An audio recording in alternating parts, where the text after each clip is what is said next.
times a patient's approach to you is different as well. So the average patient that you see on a private platform will usually be very polite and would usually, most patients on the NHS are quite polite, to be honest with you, but it's just rare, a bit more rare to find patients who are going to be rude to you. So as you know, we are all about diversity of opinion, and we are revisiting the topic of how do GPs choose the right telemedicine company to work for? As we know, there are many, and there's an increasing number who are vying for some of the best GPs in the country or the world. And if you are a GP, how do you know which one will work for you? So today we are interviewing Dr. Jaiye Olaleye on her journey to working for telecare Anywhere, who we are also working with, and some of the choices that she made and the factors that influenced that. So this is something that you cannot miss if you are either currently working for a telehealth company or you are considering doing that as part of a rewarding portfolio career as a GP. Anyway, let's go.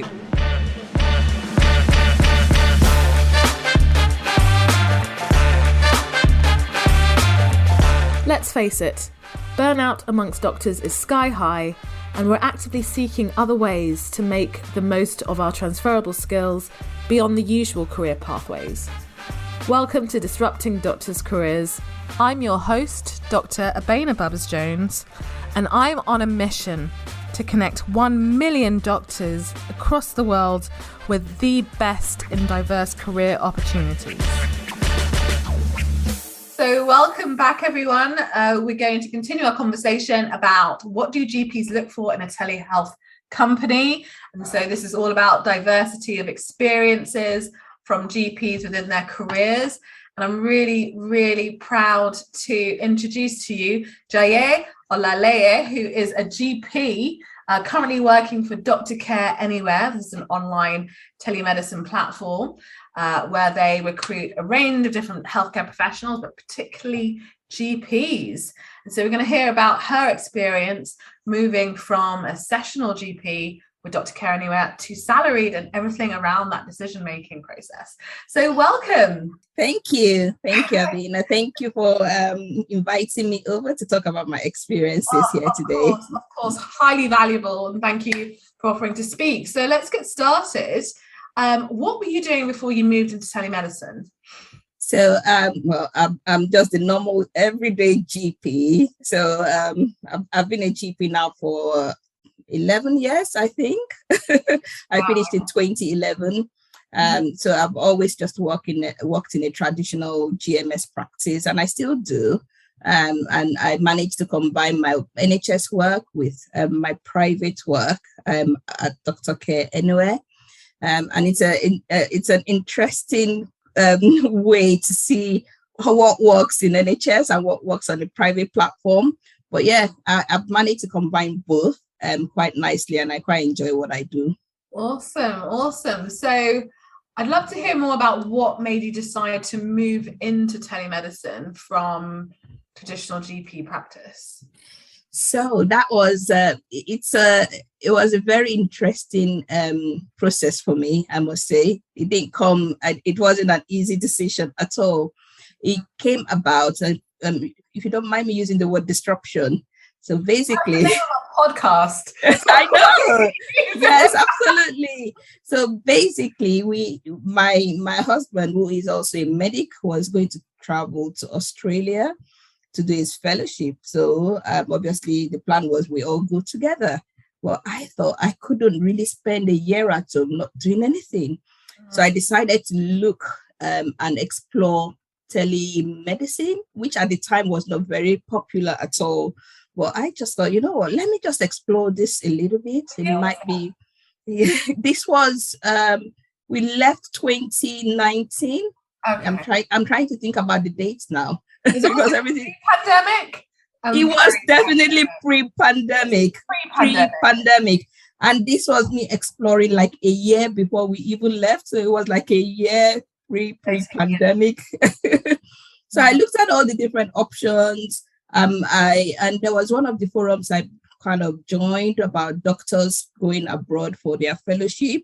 And, somebody had mentioned Dr. Care Anywhere. So I thought, okay, let me explore this company a little bit more.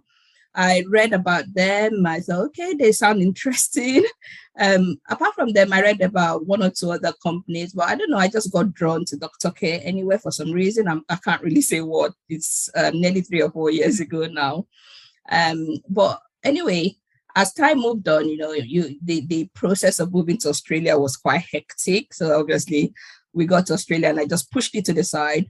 And then maybe about 3 or 4 months in Australia, I just decided to look at it again to say, okay, I'm exploring this. What's it all about? So I decided to just send them an email to say, look, I'm interested in working at your company.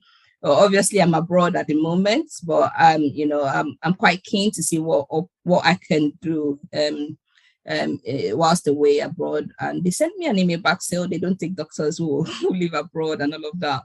But it was about a month before the pandemic started.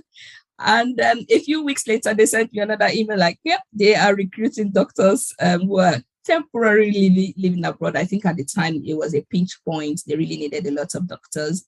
And funny enough, just before I go on, I think I actually watched the interview about Dr. Care Anywhere on your platform, Abina. I think that was how I actually got to know about Dr. Care Anywhere. And then I sent in one of the forms on the website to them to say, look, I'm interested. So that was how it all started, to be honest with you. I think that was where I got it from. So it's our story now. That's how I...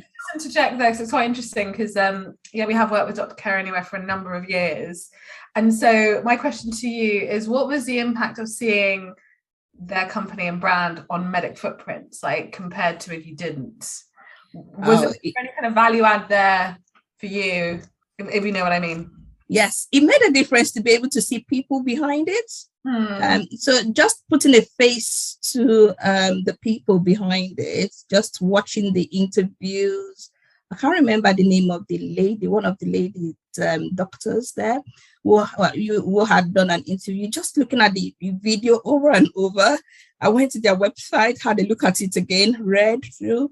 But no, it made it come alive to me. It made it feel quite fresh to me. And at the time, I think there were other platforms, but they didn't particularly have a good, I didn't have a good feeling about those other ones at the time compared to DCA. So I was just drawn to DCA. And I think a lot of that had to do with the fact that I could put a face to it compared to the other ones. I mean, that makes sense because I think as GPs, as doctors in general, but GPs in particular, let's go back to doctors actually in general, particularly when you're looking at industry roles, because it is a very different sphere from what we're used to in the public sector. It just feels like it's a step up with it when it comes to risk taking in your careers. And because institutionally we've been told certain things about working in the private sector, it's like we have to be 100% sure that this is going to work for us and this is the right opportunity. And so doing the research, the background research beyond that this is a job, which involves the things that you've done, like you looked on our site, you looked on secondary, tertiary sites, you looked on their sites, you looked up the people you saw in the interviews, I'm sure. Even before you left your details, right? To make sure correct. You did your level of due diligence. Yes. You even just express your interest. Like, as you know, a lot of the things we do, don't expect a hard application on the outset because it's about relationship building with a brand and a company. It's always like it's like a marriage, right? It is, and of mutual benefits. Absolutely, it's a big deal when you're stepping out of your comfort zone. And for me, my comfort zone was NHS, just do my traditional GP work, which again I was quite happy with. But again, because I knew I was going away and I really needed to keep myself busy, I thought, you know what, let me step out a bit out of my comfort zone here. I know I have the skills. I can talk with people. I enjoy talking with people. Can I apply that on a different platform? And that was what it was for me. I felt like, I can still carry on doing what I enjoy doing, but on a different place. So definitely, it's always a big step up when you have to lift your comfort zone and go into somewhere else. You really want to be sure you're making the right move. Yeah, no, 100%. And so I'd love to hear a bit more about that next step. So you leave your details. What was that experience like for you moving into the company? Because I find that a lot of doctors, expressing your interest, I mean, that's just leaving your details and you're not committing to anything. But what is it that then allows you to make that decision to then say, yes, I want to work with this company? So what is that bit that kind of... Yeah, I think, sometimes you can tell a lot by the responses you receive from emails.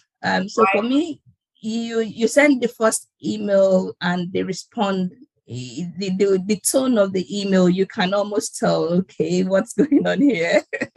But for me, with Dr. Care, my initial experience was very, very, very good. So they sent that initial I sent my initial email saying, I'm interested. I said, oh, wow, it's wonderful, you're interested in this. And they said, we're not recruiting at the moment because you're, abroad. But we will let you know if other opportunities come up. And I thought, well, that's good. And then a few weeks later, they did contact me back. So I felt the admin team was quite good. They were on the ball. And for me, that was the first signal that, okay, it sounds like an efficient system. Yeah. And, they get back to people. So I thought, okay, well, that's good. That sounds good. That's sounding positive. And that was my initial attraction to them, I would say.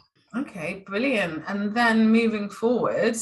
So one of the questions you asked, well, how did I move from sessional to salaried? So at the time, because again, I was abroad, they could only give me sessional contracts. But I knew that once I came back into the UK, because I had thoroughly enjoyed doing my job with them, I thought, oh yeah, this is something I would like to carry on. I didn't want it to be on a temporary basis.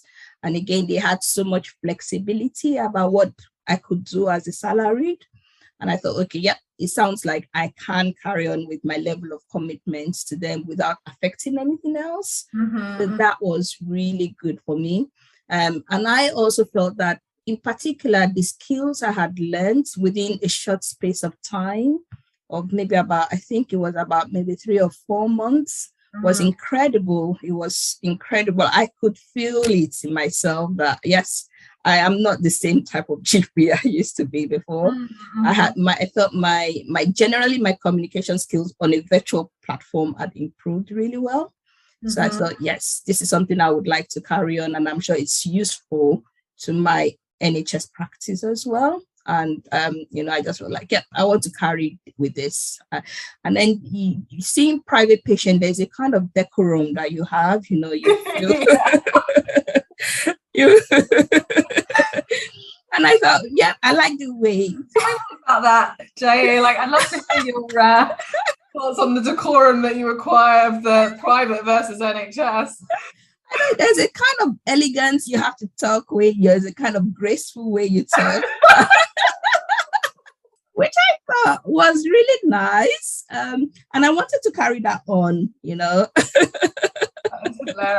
is hilarious. I want to hear a little bit more about that, actually, because I work in the private sector as an occupational health physician, as a consultant.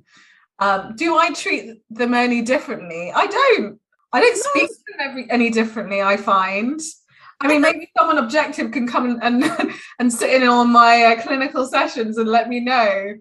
But, I'm happy to. Maybe my reports are slightly shorter for NHS compared to private, but I think I get what you mean, Abina, and I know, generally speaking, the care you would offer is the same, but sometimes a patient's approach to you is different as well. So the average patients that you see on the private platform will usually be very polite and would usually, I mean, most patients on the NHS are quite polite, to be honest with you, but it's just rare, a bit more rare to find patients who are going to be rude to you compared to the NHS practice. So yes, because they're paying for this. Well, actually, you'd expect the other way around. I think, yeah, it's interesting you say that, because NHS culture, you know, you're getting free service, and there's like a, you know, it's embedded in our society. Certain expectations associated with going to see a doctor, and the frustrations about going to see a doctor. Yes. So I remember the last time I saw my doctor, I was not very happy at all because of the frustrations of actually getting that, you know, getting in to see them. Yes, absolutely. So I think all of that for me is a plus, because I feel that, yes, I'm learning how to talk to people respectfully. People talk to me respectfully. I'm taking that into my day-to-day practice. I talk to people. I do that anyway, but it just made me be more conscious and, you know, kind of reflecting on what I like and the values I bring to whichever platform I work. I think it's just sharpened it up generally, working on that platform. I just want to take a quick step back, just getting into the company again. So, I mean, just to hear a little bit about your interview and the application process as a whole, but more importantly, your interview and onboarding. Some doctors find that interview may not be what they expected, and the onboarding, there's like zero support or like no onboarding in some cases. So, I mean, I'd love to hear more about, you know, that process. What your expectation was, because like, even before you even get there, you are concerned about the level of support you're getting on a new platform, especially with the tech side of things, and how easy or difficult is the tech going to be to negotiate. So I'd love to hear more about your thoughts on that.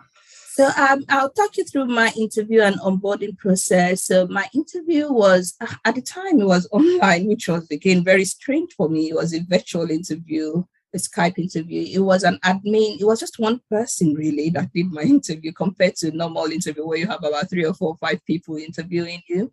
And it was an admin staff, I think one of the top admin staff that just did my interview. And it wasn't anything too, you know, serious, to be honest. I was expecting a lot more. But it wasn't any way like that at all. So it was just more like asking about my general experiences as a GP, why I wanted to work virtually. So it was quite straightforward. And then the rest of the onboarding process, again, even though there was a lot of paperwork involved. So you just had an interview with an administrator? Yes, that's correct. You didn't get to see a doctor at all? No, not at that stage, no. What's your thoughts about that? I know to me, it was a bit strange to start with. I must compare, like, oh, okay. I was expecting a doctor here as well. But it sounded like someone who was very experienced in HR matters, especially medical HR, medical human resources. So in a way, it felt like an okay interview. But it was clear that they were going to be looking at all my documents and scrutinizing absolutely everything I brought to them. So I knew that. As you did on them. Absolutely. Yeah. And then through the onboarding process, again, a lot of the onboarding is just paperwork, your passport, your driving license, your bills, and all of that. There were a couple of videos I had to watch. So there were a couple of, induction I had to do as well. And once I had done all of that, I think I met with one of the GP leads who talked me through the actual process of the consultation as well. There was also a digital, almost like lead, who I had to speak to as well, who again talked me through the platform and what I needed to do. And then after a few consultations, I can't quite remember now how many consultations I had done. Then there was another review with one of the clinical GP leads as well. And then after a few more consultations, there was another review before I was let into like the bigger forum. So we had like a new status channel where you had a bit more one-on-one support for the first couple of consultations that you do. And after you've done a number of consultations, then you're moved into like the big group, which is like the big girls and boys group where you can, be on your own.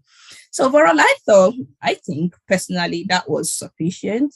And what I thought was the interview was easily backed up with further clinical support along the line. So I think the initial interview was more like paperwork, really, to be honest with you. Yeah, it's just to double check you are who you say you are. At the end of the day, like, you know, there's a high level of regulation amongst doctors, right?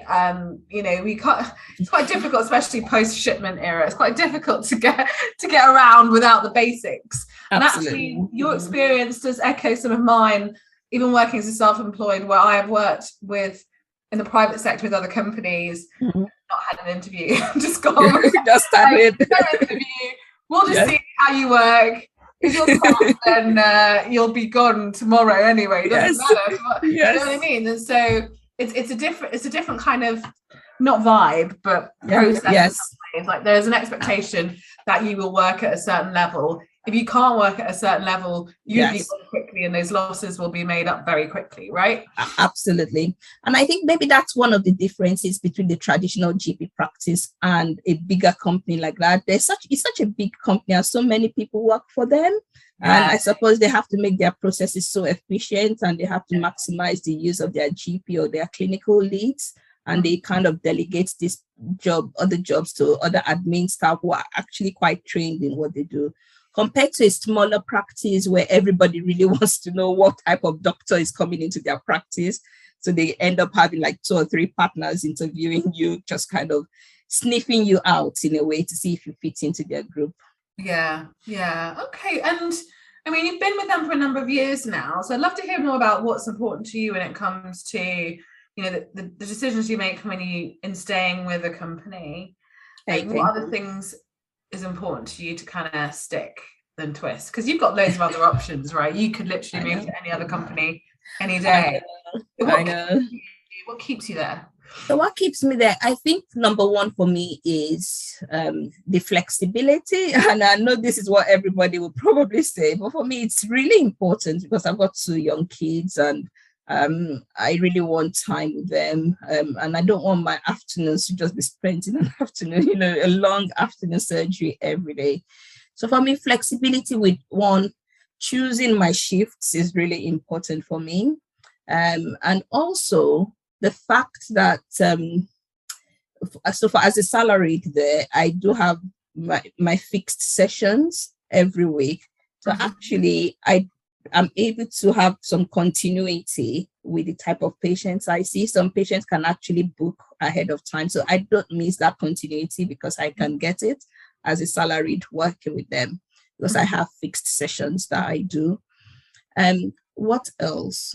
I think overall there's a good vibe perhaps what I should say is a good culture of being able to express any concerns and getting that support almost usually quite quickly, either from your colleagues or from the GP lead, because they usually have one GP lead for most shifts that you're working. So if you don't have questions, you can send it online.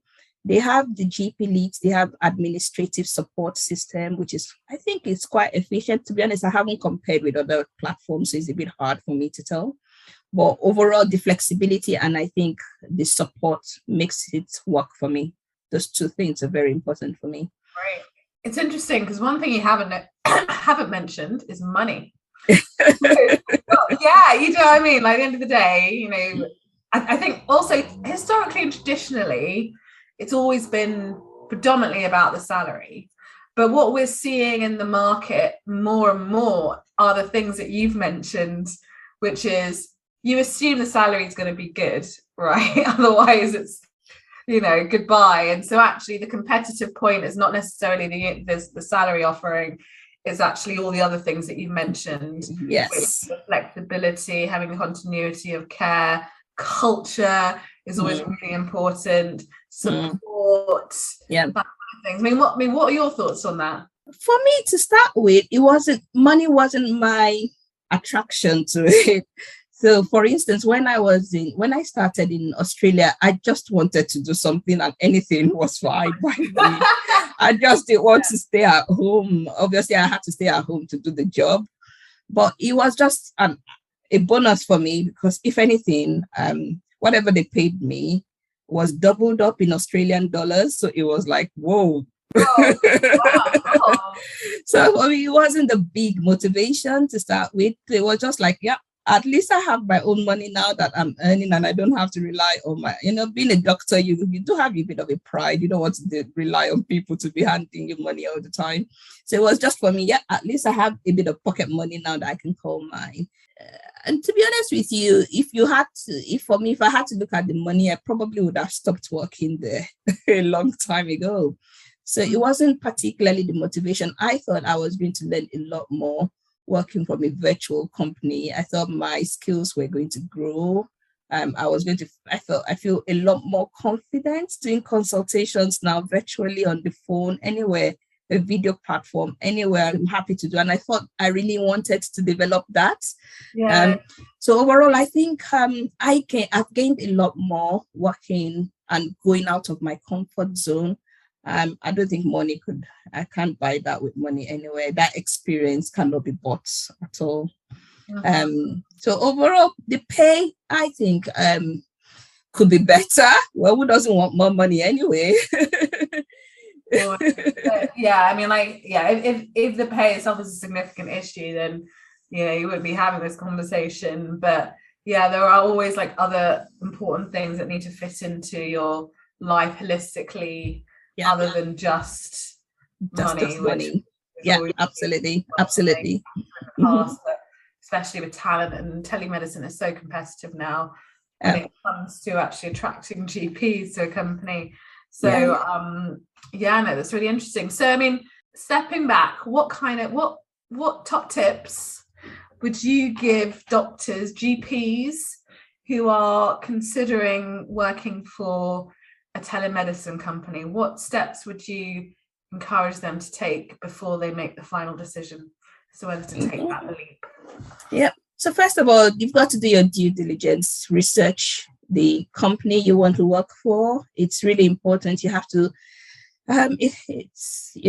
feel them in a way. It's hard to feel things, but you probably would know from the way they respond to your emails or the way their website is built, and how their website is responsive and stuff like that. So you have to feel your way around. Talk to people. I must say I talked to a few people when I was starting out, because I didn't really know so much about it. So I had to talk to people who had been doing it. So do your due diligence, find out a lot about the company, look everywhere, look at their website, be happy with your decision, because there will be other people that might find it a little bit, oh no, I don't like it, or yeah, that's horrible, I would never work for that company, or this. But you have to be happy with your own decision and comfortable with your own decision, and just go for it. Send them the email. You do what you have to do. Have a go. I mean, there's no harm in trying. That's all I would always say. And be prepared to step out of your comfort zone when I say step out of your comfort zone, obviously I'm not asking you to do anything crazy, but just look at it in a way that it's adding to you rather than taking away from you. So those are the two things I would say. Do your due diligence and see it as an opportunity to improve your skills, and you will be able to use that skill set anywhere else. So what else would I say? Be prepared to learn. Because you would have a lot of different ways of doing things. You have to be flexible in your approach and how you think. You have to be willing to embrace a new culture as well, and also have a flexible way of thinking around things. And maybe 3, it's good to gain a lot of experience with out of hours as well. I found that really helpful. So gain a lot of experience with working out of hours. If you can, that usually helps your clinical confidence to deal with patients online. Thank you so much for your insights. If anyone wants to reach out to you, what's the best way of doing that? I do, yes. You can reach out to me on LinkedIn. I do reply my messages. If you find me on Facebook. I know what you mean. Great. Thank you so much, Jaiye. Really appreciate you coming on. Thank you. Let's definitely keep in touch. Yes, we will do. Thank you so much. Thank you. I hope you found that useful. If you are considering Dr. Care Anywhere as one of the companies that you would love to work for, feel free to visit our website at medicfootprints.org/jobs, and you'll see the Dr. Care Anywhere opportunity there for digital health GPs. Or you can find Dr. Care Anywhere directly and contact them through their own website. If you have any questions about this, please feel free to email us at team@medicfootprints.org. And don't forget, we are on a mission to connect at least 1 million doctors with the best in diverse careers by 2030. We cannot do this without you. So please feel free to join our community and spread the word at medicfootprints.org/join our mission.